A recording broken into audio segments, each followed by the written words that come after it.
በስመ አብ ወወልድ ወመንፈስ ቅዱስ አሐዱ አምላክ አሜን። ዝኸበርኩም ናይ እግዚአብሔር ቤተሰብ ተኸታተልቲ ፍኖተ አብ ሚድያ ፈተውተ ቅድስት ድንግል ማርያም ቅዱሳን ደቂ ዓዶም በፍጹም ሰላም ናይ ክርስቶስ ከመይ ኣለኹም? እግዚአብሔር ቅዱስ ፈቃዱ ኮይኑ ለሙን በሰዓት ዝብ ህይወት ብጣዕና በሰላም ስለዝሓለወና ሽም ተልዕል ህያው እግዚአብሔር አምላክና ንዘለዓለም ዝኸበረን ዝተመስገነን ይኹን። በመጀመርታ እግዚአብሔር ቅዱስ ፈቃዱ ኮይኑ በሰላምና ብርሃነ ልደቱ ስለዘብጽሐና ርሑስ ቀንያት ልደት ይግበረልና ሎሚ ምናልባት ድሮ ይዘለው ማለት እዩ። ስለዚ ርሑስ በዓል ልደት ይግበረልና ነቶም ኣብ ሽገር ኣብ እስር ቤት ኣብ ስደት ኣብ ፀበባ ንዘለዉ ወገናቱን ኣብ ሕማም ንዘለዉ እግዚአብሔር ብረድኤቱ ክበጽሖም ቅዱስ ፈቃድ አምላክና ይኹነልና። በረክቲ ዓመት ናይ ሰላም ናይ ምሕረት ናይ ፍቅሪ ዘመን ክትኮነልና ቅዱስ ፈቃድ አምላክና ይኹነልና። ማርከስ ስለ ናይ ልደት ንሽቶ ትንክፍ ከብሎ ስለ ዝደልኹ የመጽእ ግን ብፍላይ ተደጋጋሚ ዝኾነ ሕቶ ቀጻሊ ዝመጽእ ልደት ኣብ ዓርበ ረቡዕ ተዳውዒላ ይብላዕ ድዩ ዝብል ብፍላይ ዛ ልደትና እዚኣ ዛ ልደት እዚኣ ኣብ ረቡዕ ስለ ዝወዓለት ረቡዕ ስጋ ይብላዕ ድዩ ዝብል ገለገለ ሕቶታት ስለ ዝመጻኒ ቀጻሊ ዝመጽእ ሕቶታት ስለ ዝኾነ ምናልባት ሰብ ገሊ ዘይሰምዑ ክኸውን ይኽእል እዩ። ገሊ ድማ ናይ ምርሳዕ እቲ ልምድታት ስለ ዘሎ ዝደገ ማለት ይፍላይ ነዚ ነገራት እዚ ንሽቶ ትንክፍ ከብለው ስለ ዝደለኹ እየ። ሎሚ ዘበን ማለት እዩ። ኣብዚ ዘበን እዚ ወይ ኣብዚ ዓመት እዚ ልደት ኣብ ረቡዕ ወዒላ ዘላ ማለት እዩ። እዚ ድማ ብናይ ቤተክርስትያንና ካብቶም ዓበይቲ 7 ኣጽዋማት ወይ ናይ ኣዋጅ ኣጽዋማት ዝበሃሉ ጾመ ድሕነት ተባሂሉ ዝፍለጥ ናይ ዓርበ ረቡዕ ምዃኑ እዩ ኩልና ንፈልጦ ኢና። ብዘይካቲ ኣብ በዓል 50 ዘለዋ 50 መዓልታት ዓርበ ረቡዕ ዝጽወማ ምዃነን ኩሉ ሰብ ዝፈልጥ እዩ ማለት እዩ። ረቡዕ ጎይታና መድሓናን ኢየሱስ ክርስቶስ ንምትሓዝ ኣይሁድ ዝተሰማምዕሉ ዓርብ ድማ ጎይታና ኢየሱስ ክርስቶስ ኣብ መስቀል ዝተሸንከረሉ ጊዜ ስለ ዝኾነ በዘን ነገራት እዚኣተን ቤተክርስትያንና ናይ ጾማት መዓልታት ክኾና ኣውጃ ማለት እዩ። በዚ መንገዲ እዚ ኩሉ ግዜ ዘን መዓልታት እዚኣተን ይጽወማ እየን። ብዘይካተን ኣብ በዓል 50 ድሕሪ ትንሳኤ ዘለዋ መዓልታት ማለት እዩ። ልደትን ጥምቀትን ግን ኣብ ዝወዓለኦ ውዒለን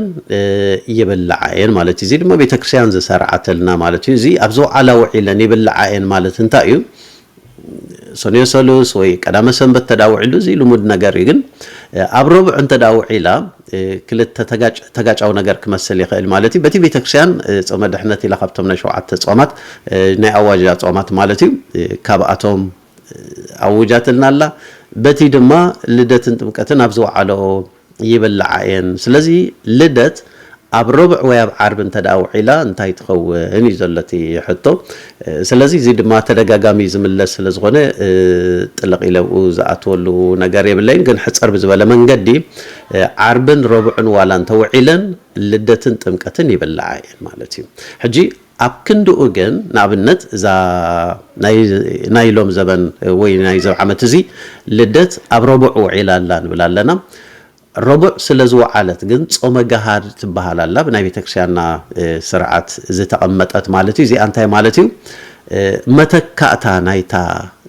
ልደት እትጽወም ብረቡዕ ወይ ዓርቢ ክትጽወማ ዝግባኣ ዝነበረት ማለት እዩ ብሰንኪ ልደት ትብላዕ ዘላ ናታ መተካእታ ድርኣ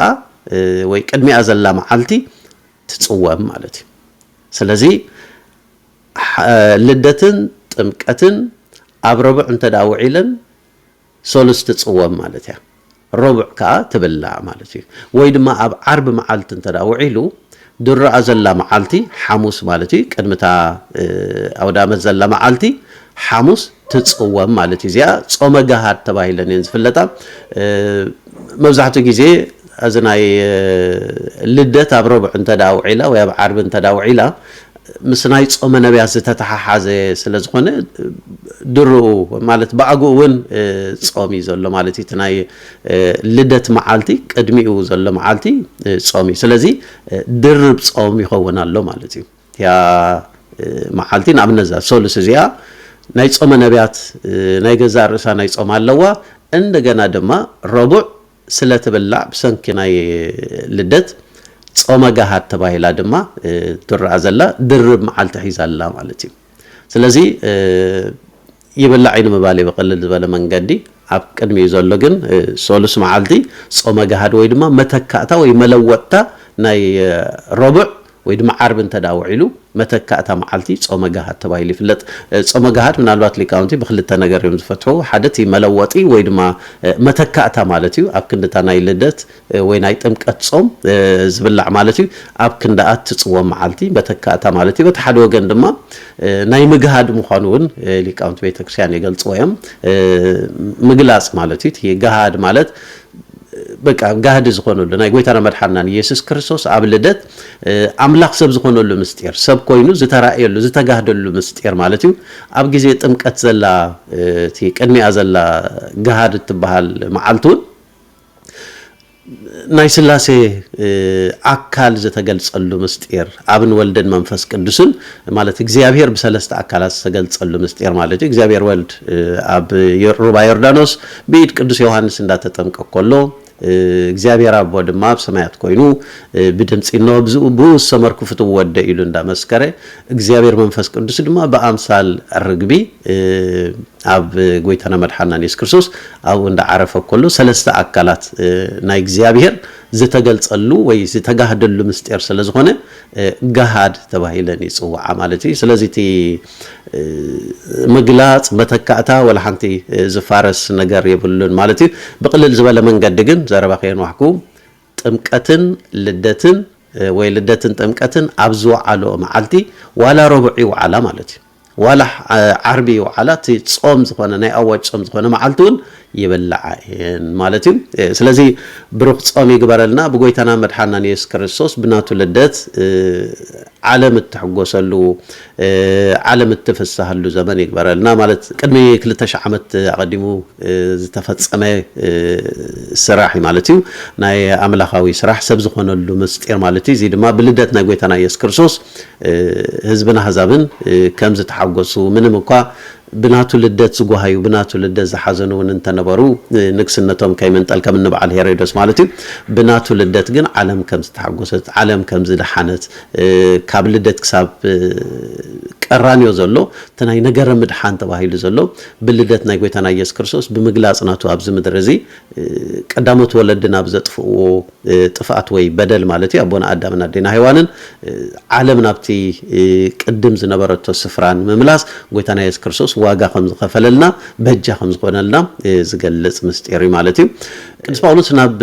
ፊልጵ ኣብ ዝጻሓፎ እንታይ ዝብለና ምዕራፍ 2:6 ዘሎ ማለት እዩ ንሱ በመልክዕ አምላኽ ክርስቶስ ነቲ ሰብ ምዃኑ ማለት እዩ ከም መንዛዕ አይራእዮን ማለት እዩ በባህሪው አምላኽ እዩ ግን ንዓና ንምድሓን ብስጋ ዝተገለጸሉ እዋን ብስጋ ዝተገለጸሉ ምስጢር ስለዝኾነ ነዚ ክቡር መንነት ወይ መለኮታዊ ኃይሊ ንደቂ ሰባት ንምድሓን ናይ ደቂ ሰባት አካል ወሲዱ ብምውህሃድ እዚ ሲ ከም ምንጣል ስልጣን አይራእዮን ከም ምንጣል አምላኽነት ወይ ድማ ከም ጉርደት አይራእዮን እንታይ ዳ ተሕቲሉ መልክዕ ባሪ ወሲዱ ሰብ ኮነ በኩሉ ንብረቱ ከም ሰብ ኮይኑ ተረክበ ይዝብለና ስለዚህ ስጉኡ ከም ስጋና እዩ ዓጽሙ ደሙ ከም ደምና ከም ዓጽምና እዩ ምክንያቱ ካባና ካብ ናይ ደቂ አዳም አካል ዝተወሰደ አካል ስለዝኾነ ካብ ሰማይ ሒዝዎ ዝወረደ ስጋዊ አካል የለን ብዘይካት መለኮታዊ ዝወረደ ካብ ሰማይ ማለት እዩ እቲ ንብረት ኢልዎ ዘሎ ቅዱስ ጳውሎስ ማለት እዩ ስጉኡ ደሙ ዓጽሙ ነፍሱ እዚ ኩሉ ከማና ከም ናይ ሰብ ንዓና ንምድሓን ናትና አካል ከም ዝተዋሃሃደ እዩ ዝገልጽ ማለት እዩ እዚ አቀዲሙ አቦታት ነቢያት ዝተነበይዎ ነገር ንዑ ንምፍጻም ያብ ትንቢት ምዕራፍ 9 ዘሎ ተዳሪና ፍቅድ 6 ከባቢ ነብይ ኢሳያስ አቀዲሙ ዝተነበዮ ነገር እንታዩ እነሆ ህፃን ተወልድልና ወዱን ተዋሂብና ይሞ ስሙ ድማ ገሮም መካር ብርቱ አምላኽ መስፍን ሰላም አቦ ዘላለም ተባሂሉ ክስመይ እንዳበለ አቀዲሙ ዝተነበዮ ህፃን ዝተወለደሉ ዘመን ስለዝኾነ ካብ ሕጂ 2000 ዓመት ንድሕሪ ተመሊስና ማለት እዩ ብናይ ገዛ ቆጻጽራነትና 2018 ዓመት ኢና ዘለና ማለት እዩ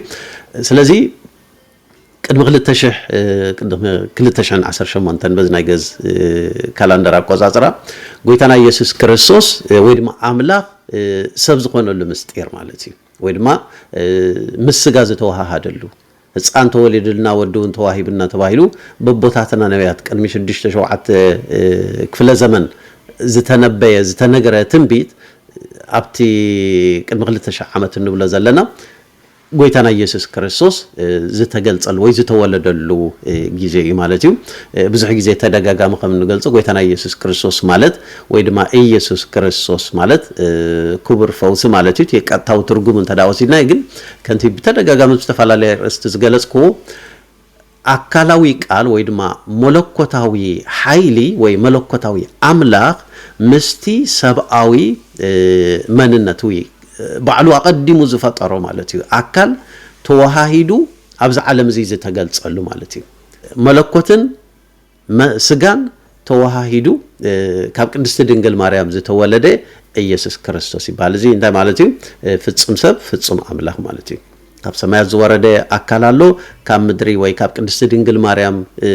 ናይ ደቂ አዳም ዝተወሰደ አካል አሎ በዚ ምኽንያት እዚ ድማ ፍጹም አምላኽ እዩ ፍጹም ከዓ ሰብ እዩ ማለት እዩ ፍጹም ሰብ ዘብሎ ከምናትና ስጋ ነፍሲ ደም መንፈስ ስለዘለዎ ዳንበር ኃጢአት ዝተንከፎ ወይ ድማ ጥንተ አብሶ ዝተንከፎ አካል ከም ዘይኮነ እዚ ኩልና እንፈልጦ በነቢ ተክርስቲያንና ትምርቲ አንድ አዴና እንፈልጦ ስለዝኾነ ማለት እዩ ስለዚ በቀለል ዝበለ መንገዲ እግዚአብሔር ንዓና ንምድሓን ብስጋ ዝተገልጸሉ ምስጢር እሞ ነዚ ድማ ቤተክርስቲያንና ዓመት እንዳዘከረት ዓመት እንዳበዓለት ነዚ ክቡር በዓል እዚ ምስ ደቃ ኮይና ተኽብሮ ተውዕሎ ወይ ተሕልፎ ማለት እሞ ብብስራት ልደት ናይ ጎይታና ኢየሱስ ክርስቶስ ብዙሓት ነፍሳት ናብቲ ምድሓን ወይ ናብቲ ናይ ምድሓን ዓንኬል ከኣትዋ ከለዋ እዚ ትዝበለጸ ግርማ ናይ ቤተክርስቲያንና እሞ ብምኽንያት ልደት ናይ ጎይታና ኢየሱስ ክርስቶስ ተሰይረን ዘለዋ ክጥዕያ ክጽግና ጠፊአን ዘለዋ ክምለሳ ኣብ ርሑቕ ዘለዋ ነፍሳት ድማ ንኽቐርባ እግዚአብሔር ቅዱስ ፈቃዱ ይኹነልና ብምኽንያት ናይ ዝልደት ናይ ሰላም ናይ ዘመን ናይ ሰላም ናይ ሕውነት ናይ ፍቅር ዘመን ገብረልና ቅዱስ ፈቃዱ ይኹነልና ስለዚ ነበረና ጊዜ እግዚአብሔር ዝኸበረን ዝተመስገነን ይኹን ጸጋ ጎይታና መድሓና ኢየሱስ ክርስቶስን ፍቅሪ አምላኽን ሕብረት መንፈስ ቅዱስን ምስኩልና ይኹን ንፍኖተ አበው ሓደሽቲ ዘበልኩም ቀጻሊ ዝወጽ መልእኽቲ ንምክትታል ሰብስክራይብ ብምግባር ቤተሰብ ኩኑ እዚ መልእኽቲ እዚ ድማ ሸር ምግባር ኣይትረሱ